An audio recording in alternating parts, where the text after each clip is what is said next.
हुए आगे की कड़ी में हमारे भारत देश के सबसे बड़ी यूनिवर्सिटी विश्वविद्यालय दिल्ली विश्वविद्यालय के प्रोफेसर साहब श्री लक्ष्मण यादव नई दिल्ली से बुलाना चाहूंगा कि आप आए और अपना वक्तव्य प्रस्तुत करें।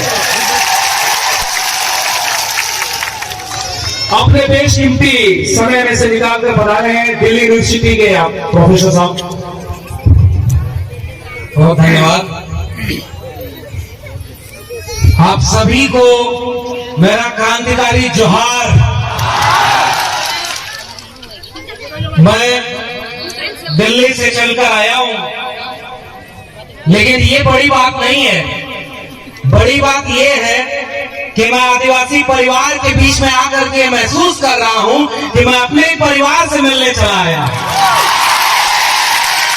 और सच बात यह है कि उस दिल्ली का क्या गुणगान करना जो 150 लोग संविधान को तोड़ने के लिए आंदोलन करें तो पूरे देश में चर्चा होती है, और यहाँ हजारों लोग इस मुल्क के आदिवासी इस संविधान को बचाने के लिए एकजुट हैं। उस दिल्ली को सुनाई नहीं देता है, हम उसे सुनाने के लिए यहाँ आए हो।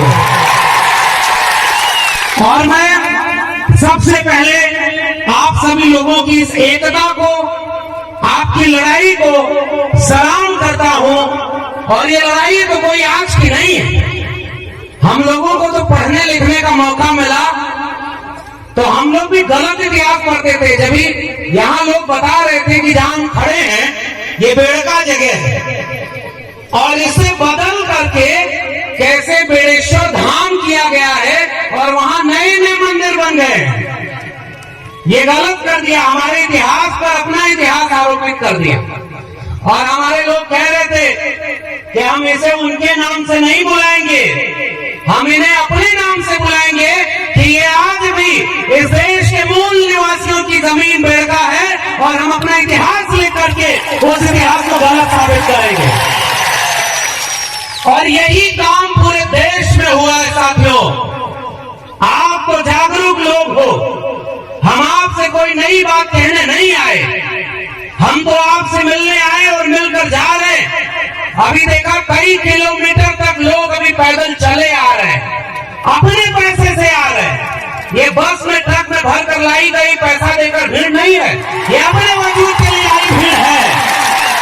तो हमारे पास तो ये बात की मौका है, भगवत जी और तमाम लोगों ने ये मौका दिया कि हम आपसे हिम्मत लेकर जा रहे हैं। और जितनी भी कोशिश हमारी है दिल्ली में खड़े होकर ये बात कहेंगे और लड़ेंगे कि संविधान विरोधी तमाम लोग यह बात आंख खोल कर देख लो कि इस मुल्क के SC, ST, OBC संविधान को मानने वाले में एकजुट हो गए हैं और तुम्हें देश को बर्बाद नहीं करने देंगे। तो पहली बात यही कि साथियों एकजुट होने का वक्त है। मैं तो आदिवासी समाज से आता भी नहीं, मैं तो OBC समाज से आता हूँ। OBC मतलब जानते हैं, और मुझे पता चला है कि इस कार्यक्रम में ढेर सारे OBC भी आए हुए हैं। और आपके बारे में तो हमें भी 2 साल पहले पता चल गया था कि जिन आदिवासियों को वनवासी करके तोड़ने की कोशिश हो रही थी 7-8 साल पहले उस आदिवासी परिवार ने एकजुट होकर सबको जोड़ने की कोशिश कर ली, और आपने क्रांति कर दी है भाई। मैं आपको सलाम कर रहा हूँ। और आपने जो 2 विधायक जिताए उनमें से एक तो हमारे पिछले दिनों दिल्ली गए थे, अपने विद्यार्थियों को, अपने इलाके के छात्रों को एरोप्लेन में लेकर के पूरा दिल्ली घुमाया कि जाओ और पढ़ाई करोगे तो एक दिन दिल्ली पर तुम कब्जा भी कर लोगे, ये कहने की बहुत जरूरत है। और ऐसे वक्त में ले आए हैं वो दिल्ली जब इस देश में एक प्रधानमंत्री ऐसा बैठा है जो पहले जब चुनाव लड़ रहा था तो वादा क्या किया था कि वो बेच रहे हैं भारत को, मैं चैन से कैसे सो जाऊं, सौगंध मुझे इस मिट्टी की, मैं देश नहीं बिकने दूंगा। बोला था ना, आप लोग भी सुने थे ना कि देश बेचेगा नहीं, न खाऊंगा और न खाने दूंगा, ये नारा लगाया था ना। अब जब प्रधानमंत्री बन गया तो 8 साल में क्या कर रहा है, पहले रेल बेच दिया, फिर बैंक बेच दिया, फिर LIC बेच दी, फिर BSNL बेच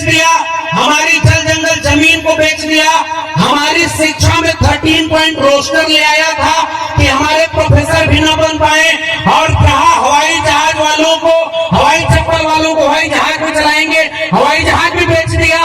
पूरा देश बेचते बेचते अपने दोस्त को दुनिया का दूसरा अमीर आदमी बना दिया और पूरे देश को नीलाम कर दिया है।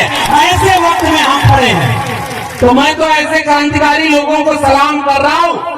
आपने ऐसा विधायक चुना जो आपके विद्यार्थियों की शिक्षा की चिंता करता है। मैं तो उत्तर प्रदेश का रहने वाला हूं। वहां जो विधायक और सांसद दिल्ली और उत्तर प्रदेश में हैं, वो स्कूल और विद्यालय की चिंता नहीं कर रहे, वो शौचालय और देवालय की चिंता कर रहे हैं और रोज उनको लड़वाते हैं। अब एक बात बताओ, आप इस मुल्क के मूल निवासी कौन? ये हम लोग हैं ना। मैं ओबीसी समाज से आता हूं और एक ही बात, दो बात कहने आया हूं। पहली बात तो शिक्षा की करने आया। मैं दिल्ली विश्वविद्यालय में पढ़ाता हूं और पता है अभी परमानेंट प्रोफेसर नहीं हूं, टेम्परेरी हूं।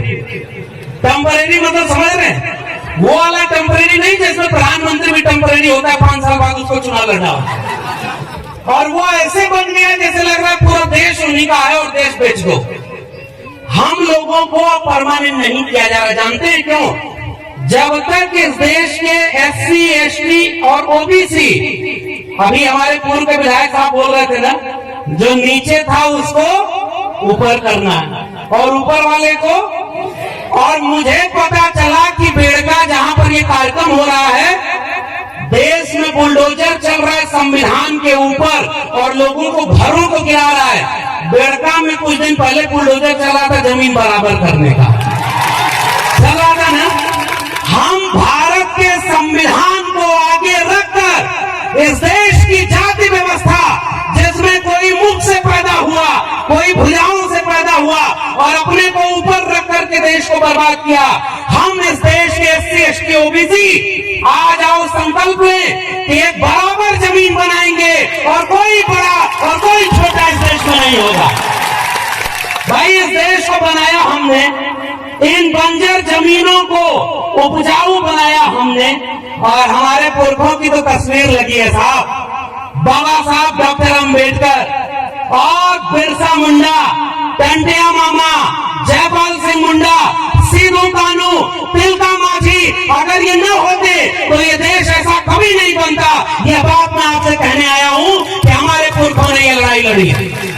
और मैं पहली ही अपील आपसे कर रहा हूं साथियों, बहुत सारे लोग बोलने को हैं। इस देश के सबसे पुराने इलाकों में से एक, सबसे पुराने बाशिंदे आप है ना, और आपने इस मुल्क को बनाया है ना। तो एक बात बताइए, आपके बच्चों के भविष्य को अगर कोई बर्बाद कर रहा है तो आप उसे बर्बाद होते देखेंगे क्या? क्या अपने बच्चों के भविष्य को बर्बाद करने देंगे क्या? अरे भाई, इस देश में जिनको आपने बड़े बड़े नेता बनाया, वो रोज मंदिर, मस्जिद, हिंदुस्तान, पाकिस्तान और हिंदू मुस्लिम में पूरे देश में दंगा करवा रहे हैं, और हमारे बच्चों की स्कूल, विश्वविद्यालय सब निजी हाथों में बेच दिया ताकि हमारे आपके घरों के बच्चे न पढ़ पाए। इसलिए इस देश के मूल निवासी भाइयों, मैं आपसे एक अपील, एक गुजारिश करने आया हूं।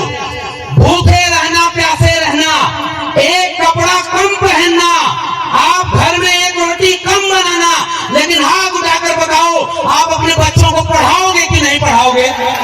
स्कूल भेजोगे कि नहीं भेजोगे? आप सब कुछ सह लेना, लेकिन अपने बच्चों को स्कूल भेजना। बाबा साहब डॉक्टर अंबेडकर ने एक बात कही थी, जिस दिन इस देश में मंदिर जाने वाली भीड़ स्कूल जाने लगेगी, उस दिन इस देश में क्रांति हो जाएगी और इस देश को कोई गुलाम नहीं बना पाएगा। तो जो विधायक ने अभी 25, 30, 50 बच्चों को दिल्ली लेकर के दिखाया कि ये दिल्ली है जहां से पूरा देश चलता है, तुम्हें पढ़ लिख करके DM, SP, doctor, engineer, professor और जज बनना है। एक बात बताओ इस देश के आदिवासी लोगों, सुप्रीम कोर्ट में कितने जज आपके हैं पता है? 0 है। आपके हाई कोर्ट में कितने जज हैं? आपके प्रोफेसर कितने हैं? सब 0 है लगभग। और सारा कब्जा किसने किया है? 5% लोगों ने इस देश के 90% जगह, जमीन, प्रोफेसर, डॉक्टर, इंजीनियर सब पर कब्जा किया है। क्या हम लोग गुलाम हैं क्या? हमारे पुरखों ने लड़ाई लड़के इस मुल्क की मिट्टी को बचाया है ना। मुझे याद आता है बिरसा मुंडा का वो गुलाम, जब उन्होंने कहा था कि हमारी जल जंगल जमीन पर हमारा हक है, और जितने बाहर से आए हैं, चाहे वो अंग्रेज हो, चाहे वो यहाँ के सामंती जमींदार हो, वो सब दिकू हैं, और इन दिकुओं के खिलाफ हम गुलाम करते हैं और अपने मूल निवासियों के हक के लिए लड़ेंगे। बिरसा मुंडा ने क्या इसीलिए लड़ाई लड़ी थी कि आज 75 साल बाद इस मुल्क के सुप्रीम कोर्ट में आपके जज ही ना हो। आप, मैं दिल्ली विश्वविद्यालय से आया हूं भाई, और आपसे कहने आया हूं कि आपके प्रोफेसर वहां नहीं है।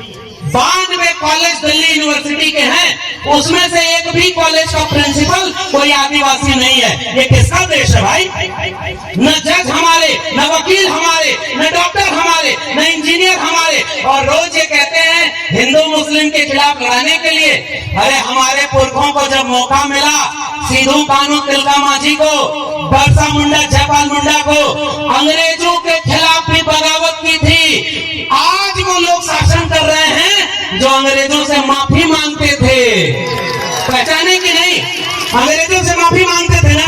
अंग्रेजों से जो राजा महाराजाओं का इतिहास पढ़ाया जाता है, और हमारे यहाँ खड़ी गम्मो कहते हैं, मूंछ पर राजस्थान को ताव देते हुए कहते हैं कि राजपूताना शान है। अरे भाई, तुम्हारी तलवार को जंग लग गया था क्या जब इस देश को सब गुलाम बना रहे थे?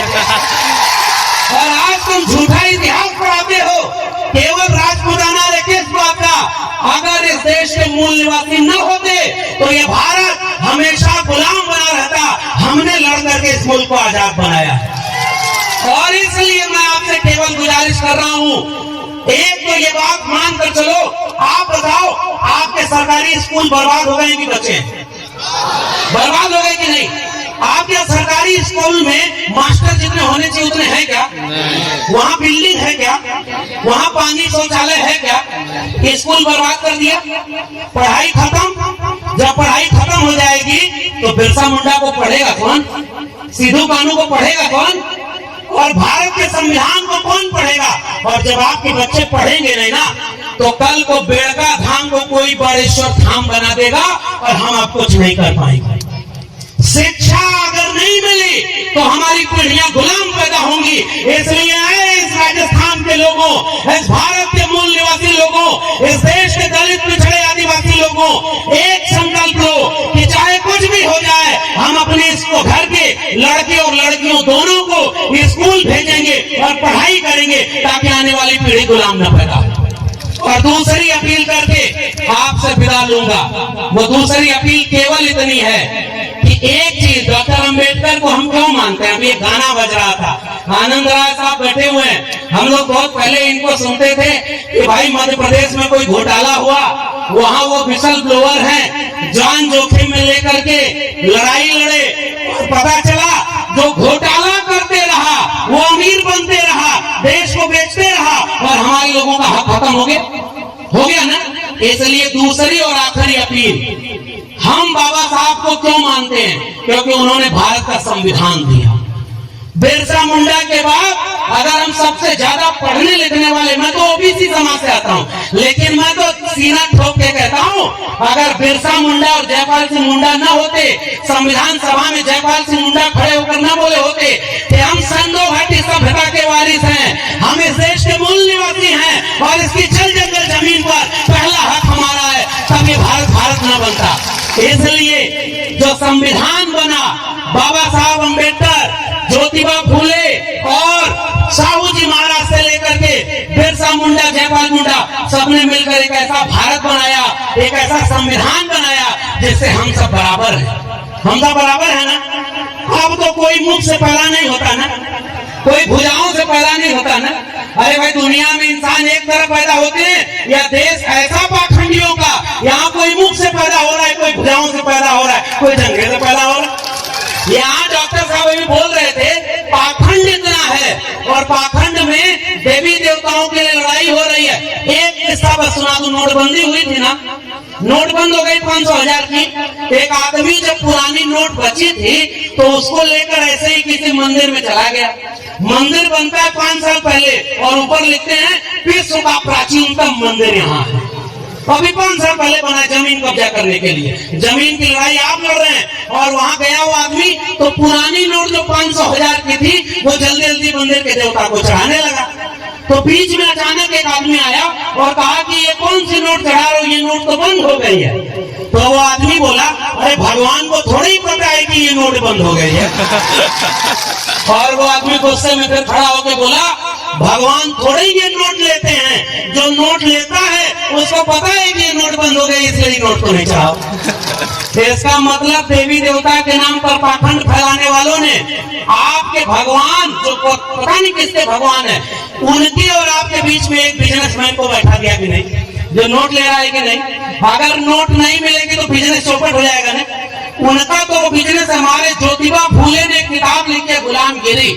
उन्होंने कहा कि जैसे बाल बनाना नाई का धर्म नहीं धंधा है, जैसे लकड़ी का काम करना कुम्हार लोहार का बढ़ई का धर्म नहीं धंधा है, लोहे का काम करना लोहार का धर्म नहीं धंधा है, वैसे ही मंदिर में बैठ के पूजा पाठ कराना और दान के पेट पर भरना वो उस पुजारी का धर्म नहीं धंधा है।